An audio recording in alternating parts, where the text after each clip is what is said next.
बिस्मिल्लाहिर्रहमानिर्रहीम, अस्सलाम वालेकुम, वेलकम टू द बीनर सलीम शो। जिस तरह से मैं पिछली वीडियो में बात कर रही थी कि सियासत के दो बड़ों का आपस में राब्ता हुआ है। Yes of course I am talking about Nawaz Sharif and Asif Ali Zardari. Nawaz Sharif ने आसिफ अली जरदारी को टेलीफोन किया है और इसके पीछे एक पस मंज़र है। वैसे तो खैर ऑफ कोर्स एक सियासतदान हैं दोनों, और सियासतदानों का आपस में राब्ता होना कोई गैर मामूली बात नहीं है, ये नॉर्मल सी बात है।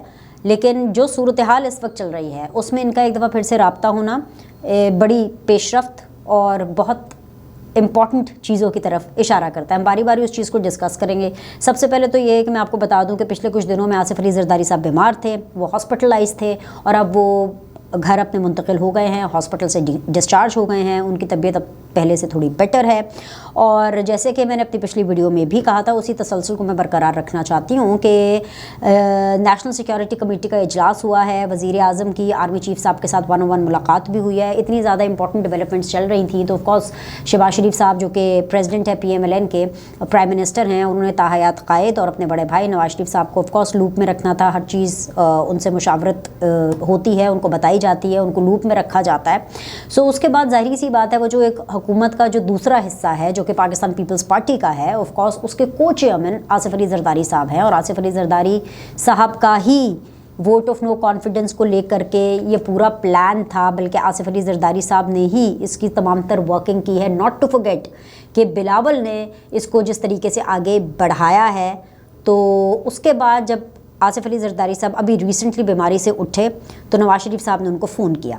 बेसिकली तो जो मेजर मकसद उनको फ़ोन करने का ये था कि भाई ज़ाहिर सी बात है उनकी खैरियत दरियाफ़्त की जाए, और खैरियत दरियाफ़्त करते हुए ज़ाहिर सी बात है सियासतदान हैं तो ऐसा कैसा हो सकता है कि सियासत पर बात ना हो। तो नवाज शरीफ साहब ने आसिफ अली जरदारी साहब की खैरियत दरियाफ़्त की। आसिफ अली जरदारी साहब ने इन रिटर्न नवाज शरीफ साहब को मुबारकबाद दी। किस चीज़ पर मुबारकबाद दी? क्योंकि जब से मरीम नवाज़ लंदन गई हैं, नवाज शरीफ और आसिफ अली जरदारी का मरीम नवाज़ के लंदन जाने के बाद ये पहला राब्ता था।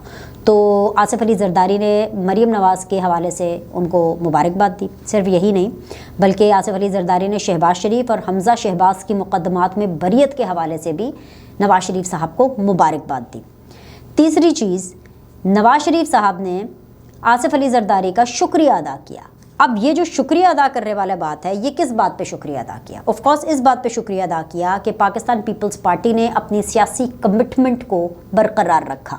जब वोट ऑफ नो कॉन्फिडेंस के लिए जा रहे थे और आसिफ अली जरदारी साहब कन्विंस कर रहे थे पाकिस्तान मुस्लिम लीग नून को और शहबाज शरीफ साहब को कि जी आपने वज़ीर आज़म बनना है, जिसके जवाब में शहबाज शरीफ साहब ने कहा कि हैं आहो किस तरह हो सकता है कि मैं वज़ीर आज़म बना, तो तब पूरी एक नंबर गेम आसिफ अली जरदारी साहब ने शहबाज शरीफ साहब को समझाई। शहबाज शरीफ साहब ने ये बात नवाज शरीफ साहब से की। नवाज शरीफ साहब को उस टाइम पर कुछ इब्हाम थे, मिसट्रस्ट अभी भी है नवाज शरीफ को, और वो सिर्फ और सिर्फ सियासी हवाले से नहीं है, ऑफ कोर्स वो इस्टेब्लिशमेंट के हवाले से है। वो मिसट्रस्ट है बिल्कुल नवाज शरीफ साहब को, लेकिन जो सियासी मिसट्रस्ट था वो बिल्कुल ख़त्म हो गया। और इस लिहाज से नवाज शरीफ साहब ने शुक्रिया अदा किया आसिफ अली जरदारी का कि उन्होंने अपनी पॉलिटिकल कमिटमेंट, यानी पाकिस्तान पीपल्स पार्टी ने अपनी पॉलिटिकल कमिटमेंट नून लीग के साथ निभाई है। रीसेंट जो डेवलपमेंट हुई है वो है जी एतजाज़ एहसन साहब का वो बयान जिसके अंदर वो डायरेक्टली जनरल बाजवा साहब पर इल्ज़ाम लगा रहे थे और नून लीग पर इल्ज़ाम लगा रहे थे कि जो सारे केसेस से जो बरियत मिल रही है और जो सारे केसेस ख़त्म हो रहे हैं एतजाज़ एहसन साहब की नज़र में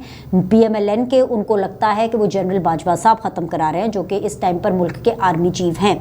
उस बयान के बाद इनिशियली हमने देखा कि ठंड माहौल था और मिठे चौल था, लेकिन उसके बाद पाकिस्तान पीपल्स पार्टी ने उनकी बुनियादी रुकनीत कैंसिल करने की बात की, डिसोसिएट करने की बात की, मतलब एतजाज़ एहसन साहब के ऊपर कड़ी तनकीद भी हम कह सकते हैं। वो तो खैर इनिशियली इतनी ज़्यादा नहीं है, लेकिन ऑफ कोर्स लाइक जो एतजाज़ एहसन साहब ने बयान दिया वो पाकिस्तान पीपल्स पार्टी उसको आगे किसी भी सूरत ओन नहीं करना चाहती। तो इस हवाले से भी नवाज शरीफ साहब ने शुक्रिया अदा किया, वरना ये एक इब्हाम जो क्रिएट किया जा रहा था PTI की तरफ से और फिर एतजाज़ एहसन साहब की तरफ से, क्योंकि उनका ताल्लुक पीपल्स पार्टी से है, तो इस मामले के ऊपर ये तो थी एक कर्टियस गुफ्तगू, ये तो थी एक रस्मी एक रिवायती गुफ्तगू। इसके अलावा क्योंकि अलीम खान और ओन चौधरी साहब भी लंदन में हैं और उनकी दो मुलाकातें हुई, दोनों की दो मुलाकातें हुई, और ऑफ कोर्स एक मुलाकात तो उनकी मरीम नवाज़ साहिबा की मौजूदगी में हुई। और जाहिर सी बात है जब अलीम खान ओन चौधरी साहब का नाम आता है, जहांगीर तरीन साहब का भी साथ में नाम आता है, मखदूम अहमद महमूद साहब का भी नाम आता है तो फिर फ़ौरन दिमाग में घंटी बजती है कि मिशन पंजाब। तो मिशन पंजाब की जो तब्दीली है उसके ऊपर एक दफ़ा फिर से गौर किया गया है, गो अहेड दिया गया है और इस दफ़ा जो मामलात हैं वो थोड़े से उसमें चेंज आया है।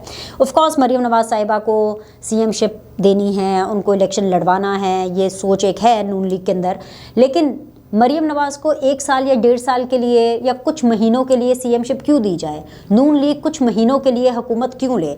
तो लिहाजा ये डिसाइड हो रहा है, इस तरफ इन लाइंस के ऊपर सोचा जा रहा है जिसके ऊपर प्रैक्टिकल इम्प्लीमेंटेशन की जाएगी कि जो सीएमशिप है पंजाब की वो पीपल्स पार्टी को दे दी जाए, यानी वज़ीर आला पंजाब का पीपल्स पार्टी का। और इसके लिए हसन मुर्तज़ा साहब का नाम बहुत ज़्यादा फेवरेट है जो कि अभी एमपीए हैं और बहैसियत स्पीकर और डिप्टी स्पीकर वो नून लीग को ये दोनों चीज़ें दे दी जाएं, स्पीकरशिप और डिप्टी स्पीकरशिप जो है। और इसके अलावा जो पाकिस्तान पीपल्स पार्टी है वो वजारतों में अपना ऑफ कोर्स पंजाब के हवाले से हिस्सा लेगी। अच्छा, ये सब कुछ तभी मुमकिन है जब पंजाब के मिशन चेंज के ऊपर सीरियसली और तवातुर से काम किया जाए, क्योंकि वैसे तो 3 सीटों का फ़र्क है, इतना कोई ज़्यादा फ़र्क है भी नहीं, लगभग इतना ही फ़र्क है। 16 तारीख को यानी कि जिस टाइम पर आप ये वीडियो देख रहे हैं उसी टाइम पर या तो पोलिंग का आगाज़ हो चुका होगा या पोलिंग इस टाइम पर हो रही होगी।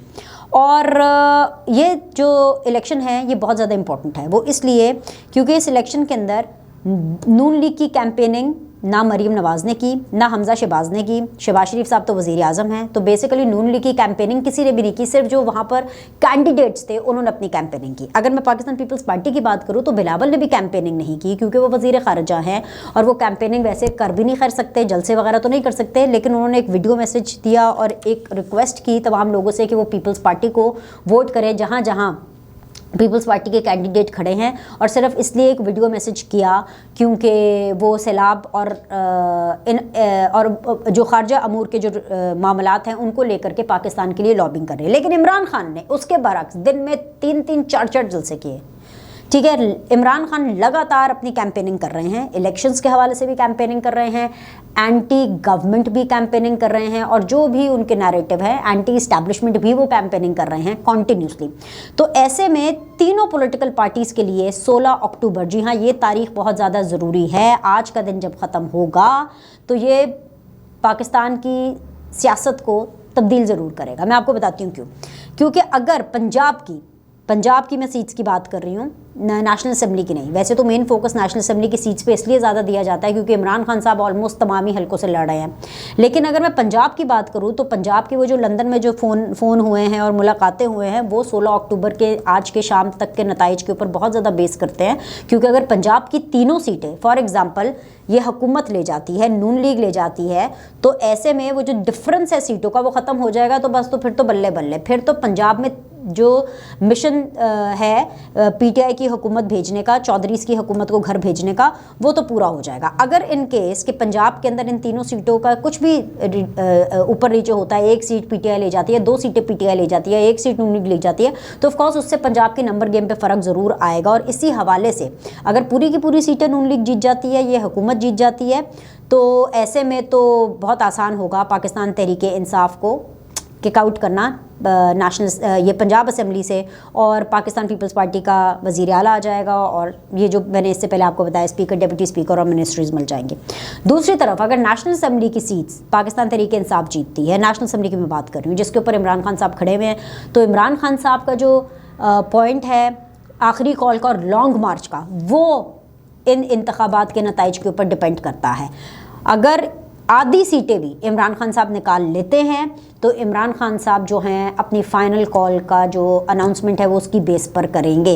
अगर नेशनल असेंबली की 70% सीटें भी इमरान खान साहब जीत जाते हैं तो फिर तो वो कहेंगे कि मैं यौम तशक्कुर भी मनाऊंगा, और देखे जी अवाम का जो पूरा का पूरा रुझान है वो तो पीटीआई की तरफ है, तो पीटीआई ही सही हकीकत है और पीटीआई ही दुनिया जहाँ की सबसे पॉपुलर जमात है, तो बस जी सब निकल आओ और बस अब इस हुकूमत को घर भेजते हैं।